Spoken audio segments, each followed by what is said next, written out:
How are you going to handle the weight of 5 Amalias bearing down on you? And don't worry, that's not just some sort of dirty joke. That is a legitimate question that you're going to have to be able to answer now with patch 1.04. My name is Tom, otherwise known as Titanium Legman, and let's talk about what's happening here, shall we? Unicorn Overlord. Hello everyone, if you enjoy what I do, my coverage of Unicorn Overlord, strategy RPGs, JRPGs, or the gaming sphere in general, a like on this video and a subscription to the channel would be very much appreciated. Thank you so much. So patch 1.04, yesterday we talked about the major buff to Swordmasters and Valkyria that are making Swordmasters far more viable and Valkyria even stronger than they already were, which is impressive seeing as how they were already really strong, as well as mentioning in passing a couple of the other tweaks going on in the game. And now I want to talk about those details in more depth and also some of the other things that we've learned that patch 1.04 has brought to Unicorn Overlord. There's a bunch of different things. We're going to hit them in no particular order, but I should probably get that whole Amalia thing out of the way, shouldn't I? So, with Amalia, what are you going to have to be dealing with here? Why are you contending with 5 Amalias? Well, really, it's actually more than that, but it's the 5 main ones that we're contending with. As part of patch 1.04, once you have cleared the main story, you have access to the post-game content, including, that whole, Zenan Empire post-game mission where you battle all of the enemies, get a bunch of XP, all that type of good stuff. There's going to be a little cutscene that plays, and you'll notice that there is a Berserk Amalia that shows up in the area of the former Zenan Empire. Not just normal Amalia, but, actual Berserk, corrupted, possessed Amalia who you fight at the end of her quest line in the Colosseum. Okay, it's weird. Interesting, even. Whatever. But, you go and you fight her.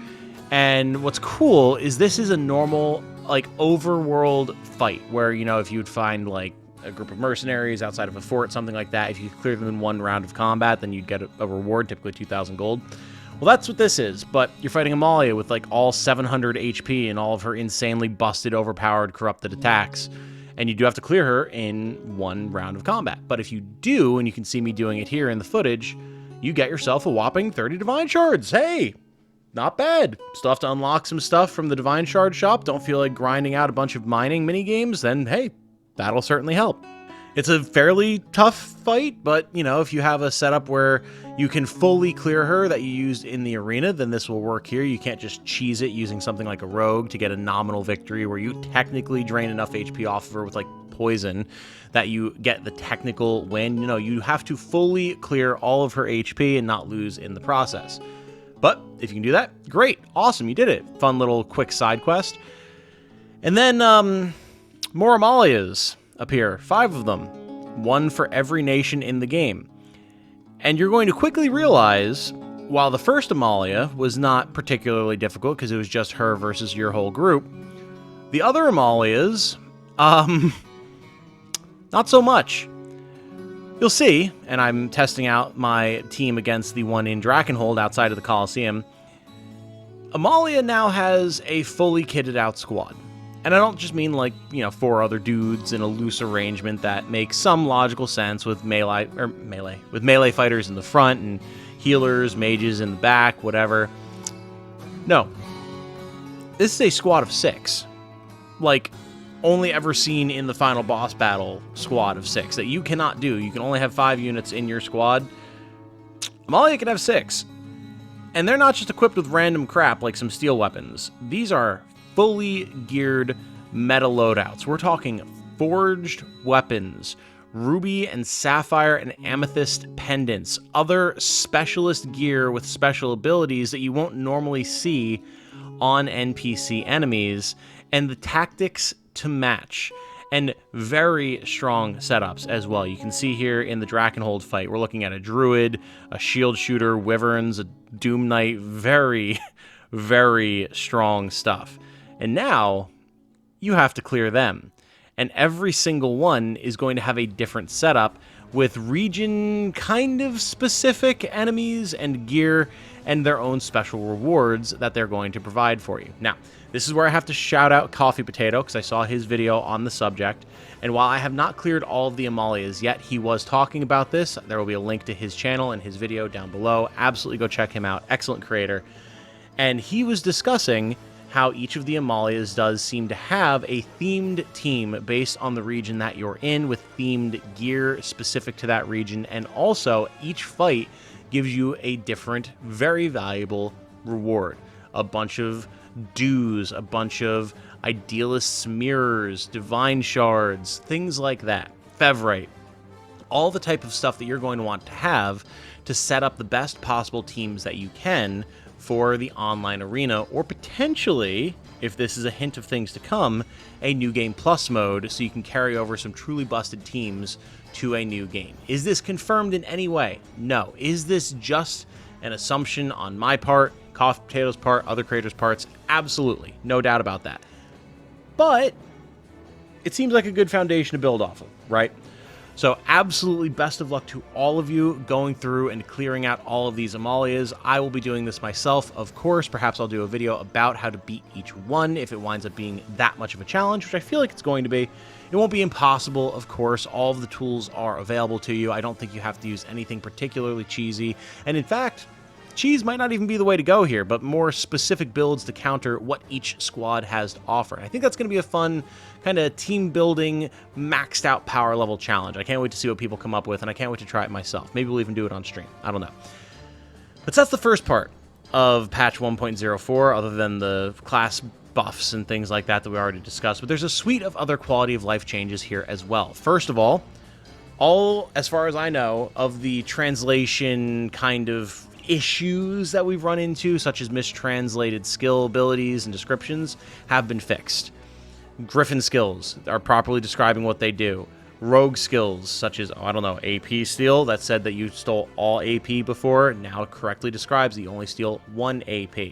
The one lance that you typically would equip on hoplites that gives you extra defense and then extra like bonus damage against cavalry, that actually properly describes what it does now. All of those abilities and item descriptions appear to have been fixed. I have not done an exhaustive search of every single one. I don't even know that I know all of the things that were mistranslated originally, but everything that I checked that I knew of has been fixed, which is huge. It is such a quality of life improvement. Obviously, players knowing what exactly their skills and abilities and items are going to do is kind of important in a game like this, so I'm glad that Atlas and Vanillaware got on that and got it squared away. Additionally, there's a lot of great sorting options now, whether you're sorting your different characters and classes or digging through your items to find particular parameters, stats, things like that. You have a much wider range of options now. Different attack types, being able to sort by crit, defense, HP, different types of classes, being able to group your squads in particular ways. There's just more options now when it comes to navigating the menus. That's going to make the amount of menuing that you have to do, not because of just fun and strategy, but because of maybe not properly and fully fleshed out interfaces, a lot lesser, which is going to be very nice. Nice little time save, and it's going to make finding specific things for particular squads, very niche options, a lot easier, which is very much appreciated. We also have a new slight mechanic. This is something I mentioned in yesterday's video as well, where now when an effect activates in combat that comes specifically from an item, you will see that item's icon pop up over the character using the related skill, just as a quick visual cue that that is what's triggering something. Whether it's for you or for the enemy, it'll get you a better read on what's happening when, where, why, and how, so you can better understand the way units are functioning, which in a game where you've got up to 5, maybe even 6 characters in one squad doing a wide variety of different things, hugely beneficial, obviously. The more information that you can get without necessarily slowing down the gameplay or overly cluttering the UI is huge. I love to see this. I mentioned it previously, but you are able to replay that final mission against all of the units in the game in the former Zenoiran capital as often as you would like now when you're in the post game, so you can garner as much XP as you want. Again, this mission gives you the best XP scaling in the game, so if there are particular units, classes, characters, etc. that you want to get geared up just so you can see what their max potential is, or because you necessarily maybe want to take them into the Coliseum, different things like that, you have an option here to do that very easily without having to grind sigil battles and getting books to then use on characters, all that type of stuff. And it's just a fun mission, so it's nice to be able to replay it whenever you would like. Finally, there's a couple of cool little things that you can do with characters that give you a little bit of customizability, even if it's not necessarily optimal or even important. For example, you can take Alcina into the woods to the right of the Cornian capital once you have cleared the game and you're in that sort of little post-game epilogue type mission where you can go around, talk to all the characters, explore Grand Kareen, recruit some of the other special sprite cavalry units, things like that. You can take her, once you've recruited her from the endgame mission, cleared it again, gone back to Grand Kareen, into the woods, and you can actually demote her from a Dark Marquess to her Sorceress class that she had at the beginning of the game when she was a member of Elenia's team in the very beginning, in the prologue. And that's nice, because it's a unique sprite, and if you wanted to have another Sorceress, cool. She does look really cool as a Sorceress. There's no particular reason to do this, really. You know, her Dark Marquess class is far superior to any Sorceress, but if it's just something that you would like to do to recreate Elenia's squad, or if there's something else that you can do with that squad, possibly, who knows, you do have that option available to you. Finally, if you haven't seen already, minor spoilers for a potential ending of the game that you can achieve if you don't rescue Scarlet and then try to go and finish the game, which you can go do. A challenge, but you can go do it.